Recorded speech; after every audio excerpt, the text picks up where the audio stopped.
Well, the trade dispute escalating as President Trump threatening China with potentially even more tariffs, in fact, tripling the original proposal.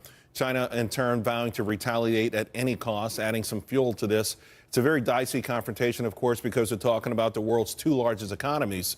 Joining me now to discuss, Katrina Pierson, Trump 2020 campaign senior advisor. Katrina, everyone knows what's at stake here. There's an economic situation at stake, and there's a political one. China has the advantage where they have an emperor with a 20-year plan to go after us and who's used to Americans folding. On the other hand, we already see where almost anything that President Trump tries is instantly considered a failure, even when it's things that perhaps Democrats would have tried or wish they had the nerve to try. So how do you think this is going to play out if there's no resolution by the midterm elections?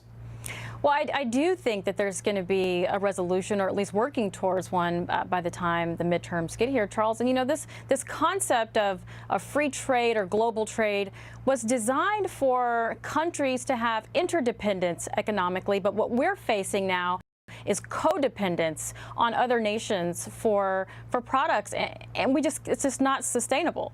But I'm really glad you pointed out the president tweeted about the World Trade Organization. If there's one thing President Trump can do is shine a spotlight on something that people need to know more about. So I'm sure we're going to hear about that in the upcoming days as well.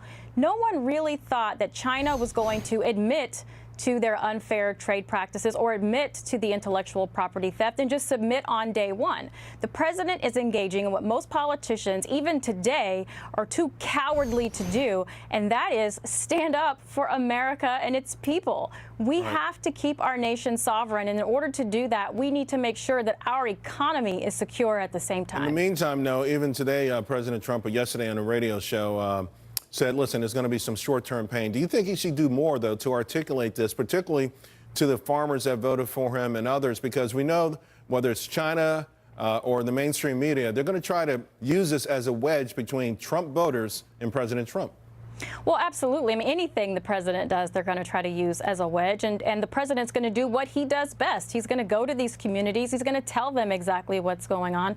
We do not expect the media to get that message out for us. What he does is he puts out on the table exactly what his intentions are, acknowledging that they are going to be negotiating these types of things. And I got to tell you, Charles, the Trump voter, not for a second, thought that he wasn't going to do what he said he was going to do. He's simply doing it, and it's going to be better off for it. And Americans know that, because the current trajectory today is not sustainable for anyone. You know, I got to agree. I think after the wall, I think the second biggest applause line was China.